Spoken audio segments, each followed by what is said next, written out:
The rise of Islam was truly remarkable. Centuries of competition between the superpowers of Rome and Persia were suddenly upended by the appearance of a third power, which united the tribes of Arabia, conquered the Middle East, enveloped North Africa, crossed into Iberia, and even conquered Persia itself, the seat of so many great powers of the past. By the end of their rampage, the Byzantines were the final major power left, and competition between them and the caliphates would continue on for centuries.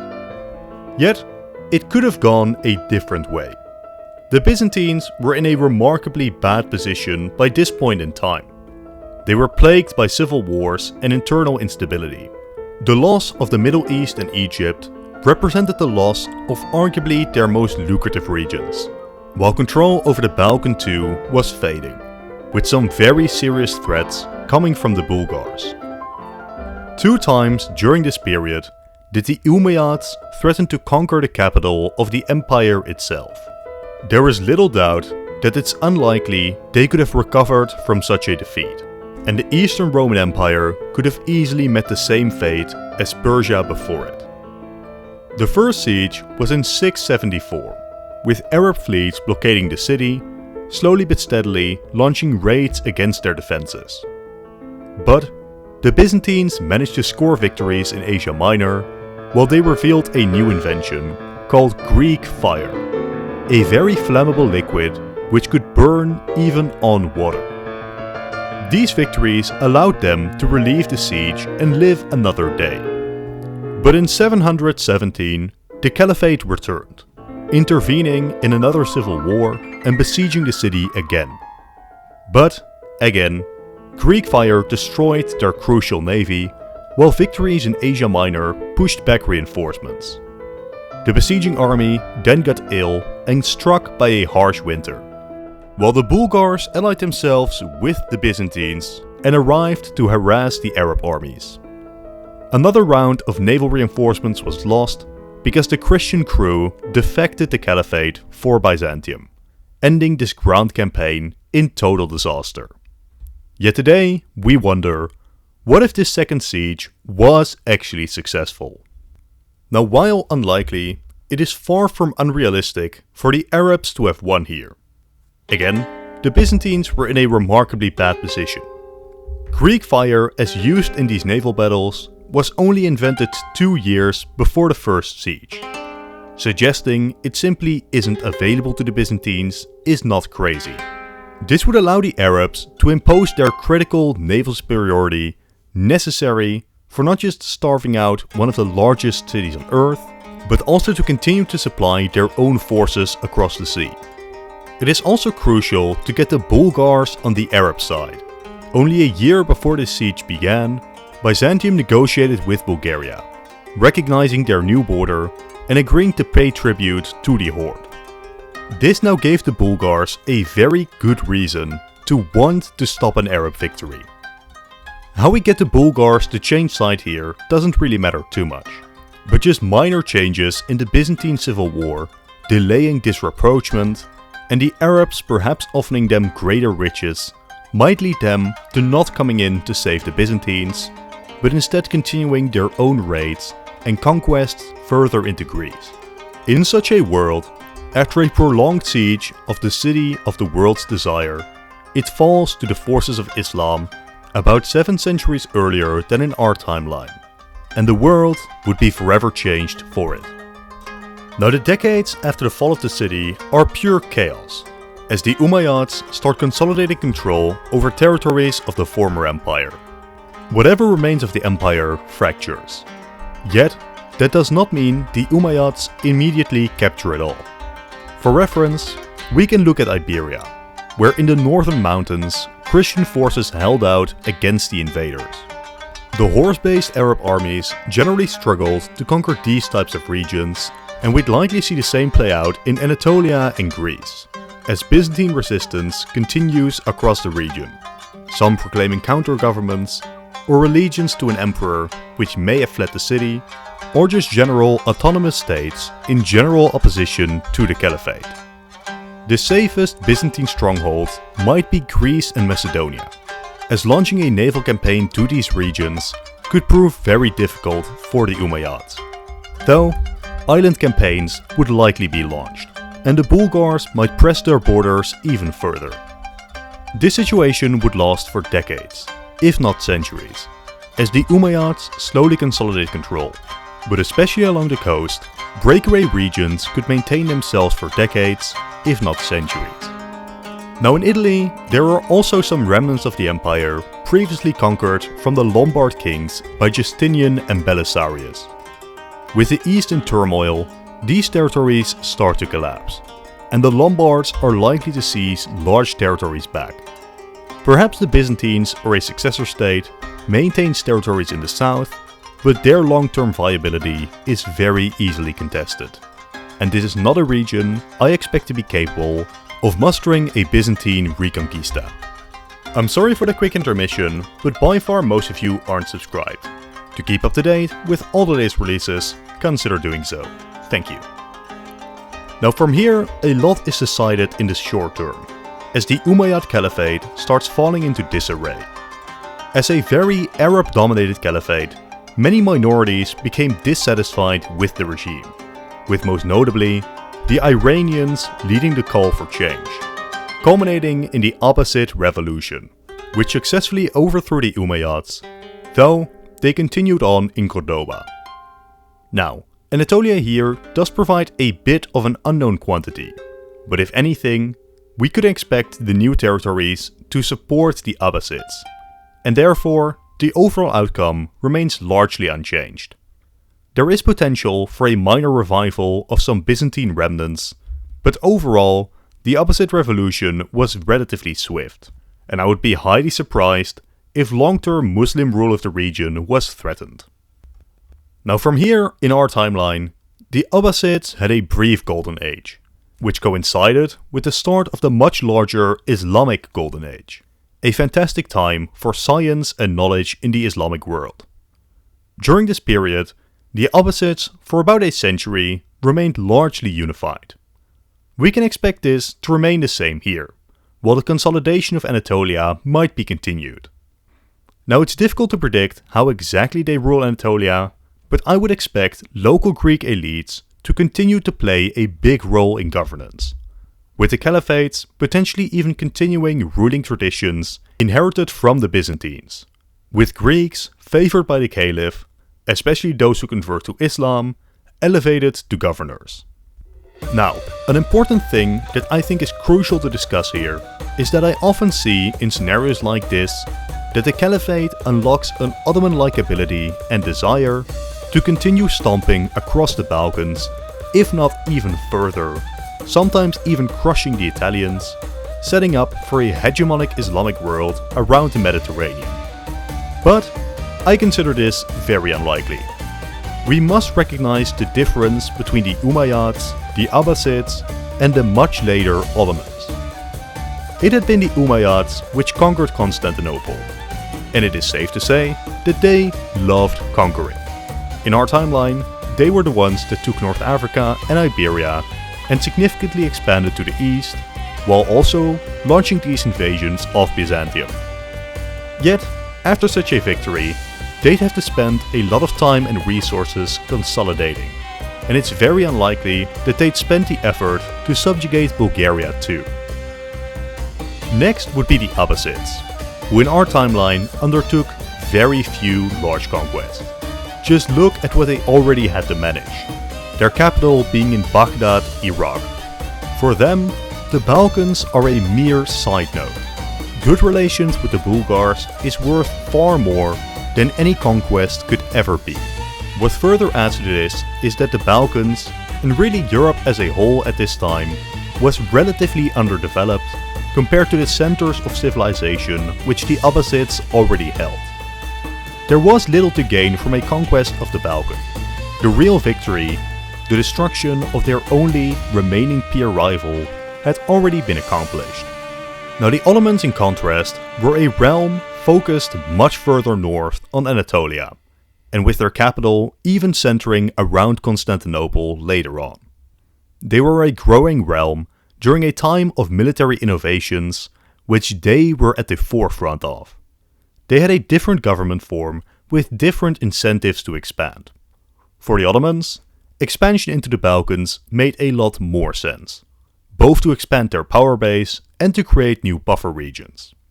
Also crucially, Europe was a lot more developed at this time, and there were now peer rivals like Hungary, Austria and Poland, which it made a lot of sense to go and try to defeat. For the Abbasids, these motivations just aren't there. Even Constantinople itself isn't necessarily an all too important city for the Caliphate in the long term. Now, none of this is to say that the expansion of Islam itself is unlikely. I'd say it's near guaranteed. But the expansion of the Caliphate itself through conquest is likely not all too dramatic beyond Anatolia and maybe naval campaigns to southern Greece to prevent any nascent Byzantine resistance.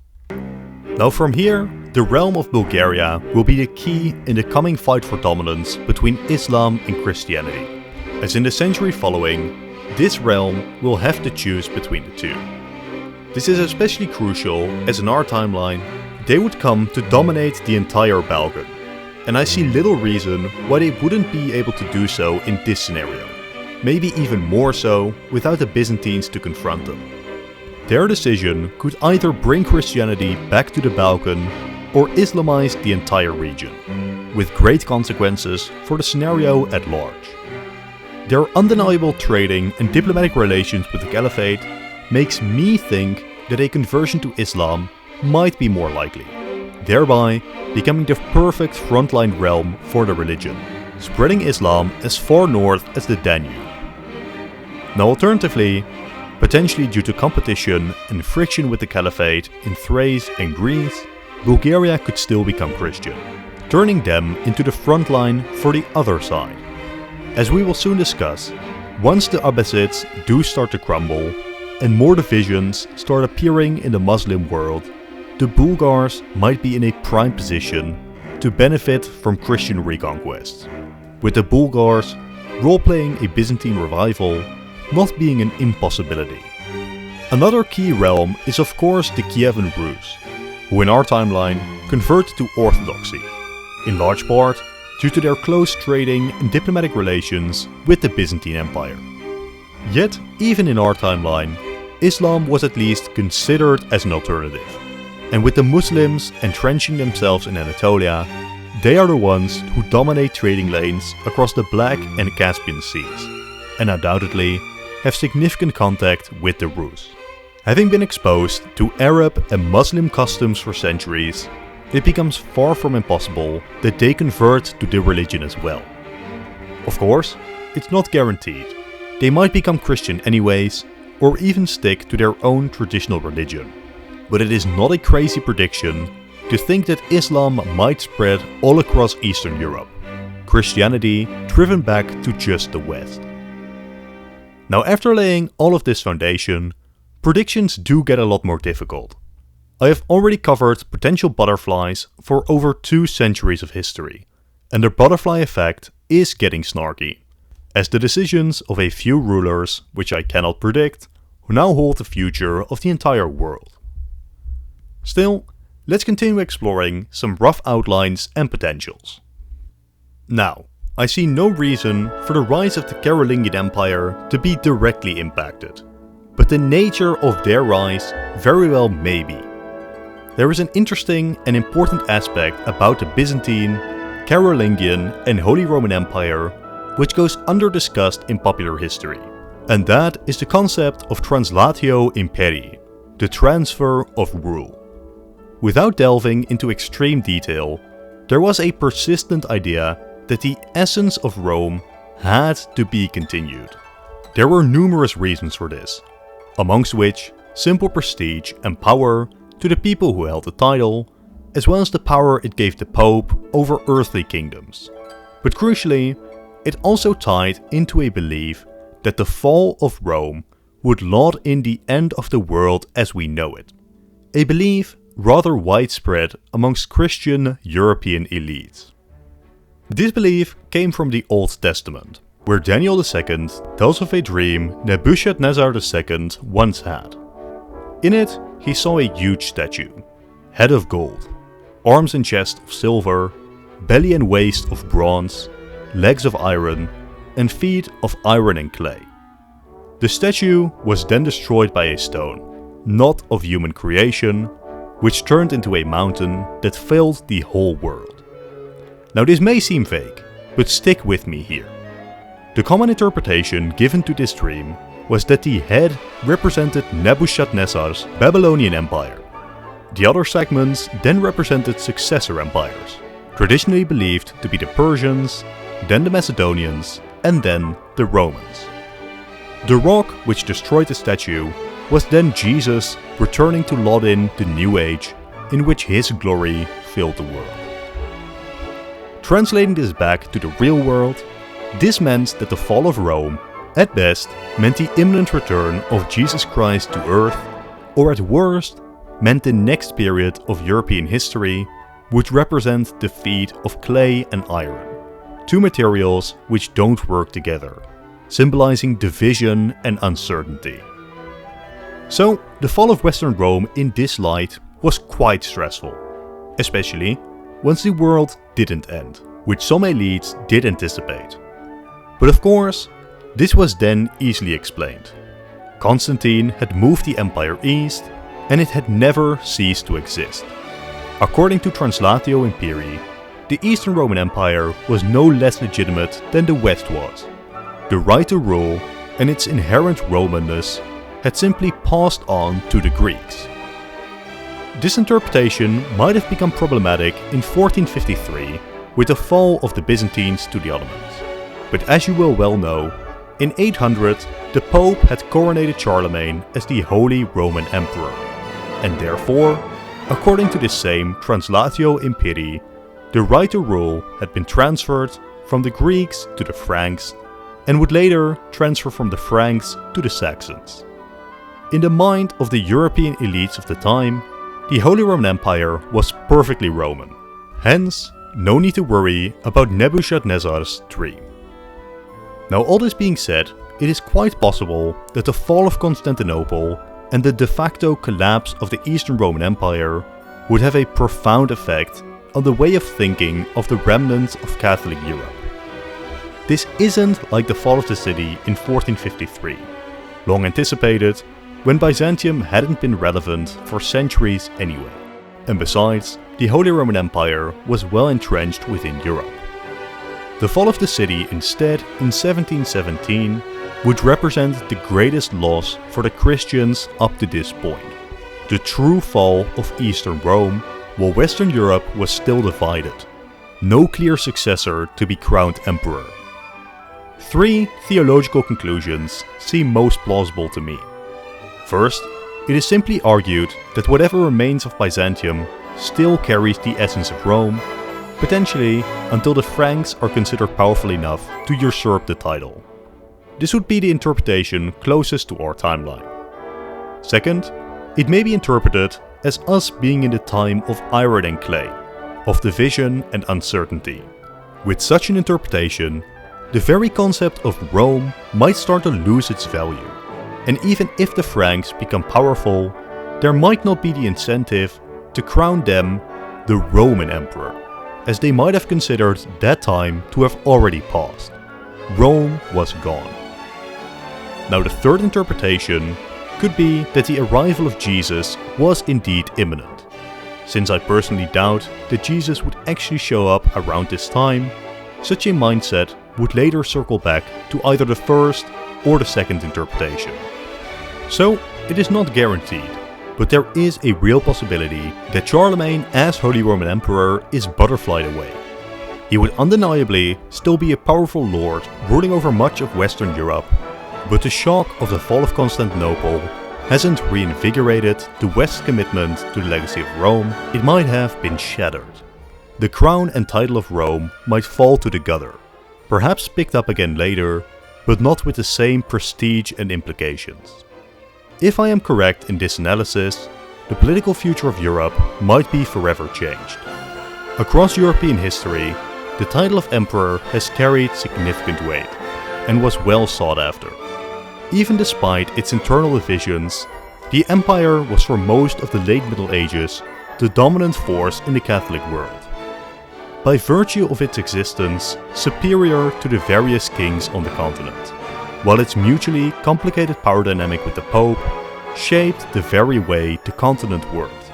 The Christian world as a whole might embrace the more chaotic theory of being in the time of iron and clay, and the very unity of the Christian continent might be severely weakened, potentially with detrimental effects for later collective action, as well as the general stability of the Catholic world, every king operating on the same level as the others. Anyways, let's focus back in on the Abbasids. The golden age they presided over might be a bit more affluent, as not just the wealth of Constantinople is added to the Islamic world, but also the efforts expanded in combating Byzantium is now preserved for other ventures. Yet still, the caliphate likely starts to decline somewhere in the late 800s. Much like in our timeline, we'd likely see the rise of autonomies in various parts of the realm, and a couple of civil wars might be fought. I would expect Anatolia to follow this trend, and slowly become autonomous from the caliph, with local rulers rising to power. It is perhaps obvious, but nevertheless important to note that these rulers wouldn't be Turkic, as they would arrive in the region centuries later in our own timeline. It is possible the rulers are Arab, but more realistically, I would expect Islamicized Greeks ruling these Anatolian emirates. As this process continues, the power of the caliph becomes more and more spiritual rather than worldly, and the division of the Islamic world is a fact, and our Anatolian emirates might enter the competition for power in the region. Now, this Anatolian emirate might be truly fascinating, as while it may sound and feel foreign, I can see no reason why the Greeks as a whole couldn't slowly convert to Islam. Far from all of them, but in Anatolia, slowly, a top-down movement could see Islam spread amongst the Greek population. Potentially, this splits the Greek population in two, with Christian Greeks surviving along the coasts and likely in Greece proper and Macedonia. Now you may wonder, but the Greeks never converted during the Ottoman reign, and this is true. But again, the Ottomans were not like the early caliphates. These early caliphates were far more concerned and successful in at least converting the elites to their religion, while the Ottomans spent very little time worrying about religion in their conquered territories, mostly content to keep them as dhimmi, who could pay more taxes and could be recruited as janissaries. Under these early caliphates, the conversion of various elites and the start of a centuries-long process of conversion could start to take place even among these Greeks. Now from this point, such an emirate, if it is created, could be interested in expansion into the Balkans, especially if Bulgaria enters its decline. With their power base much closer to Constantinople, they have far more of an incentive to keep it safe than the Abbasids did. Yet still, in this period of uncertainty in the Muslim world, expansion towards the Middle East could remain preferred over expansion into the Balkan. Should Bulgaria be Catholic, I expect the Anatolian Emirate to mostly fight conflicts with them over the Balkan. If the Bulgars are Muslim, I'd reckon the focus remains on the Middle East, and seeking good relations with Bulgaria or the states which come after them. Either way, we now need to come to terms with two forces which historically came down hard on the Muslim world around the 10th century. From the west, Catholic crusaders, and from the east, various nomadic invasions. For about 2 centuries, the Catholic world consistently attempted to control the Holy Land, while over the span of 3 centuries, first the Seljuks, then the Mongols, and finally Tamerlane, rampaged around the region. Now, starting with the Crusades, it is important to note that crusading wasn't just some hidden ability ingrained in the Catholic faith, destined to occur however you warp the timeline. The Crusades, as we saw them in our timeline, were a very specific event caused by Alexius of Byzantium bidding the Pope and the larger Catholic world for support against the Seljuks, which the Pope then utilized to launch a larger campaign aiming to capture the Holy Land. there is far from a guarantee that we see anything similar here, especially if, as you'll remember, the Catholic world might operate completely differently due to the lack of a Holy Roman Empire.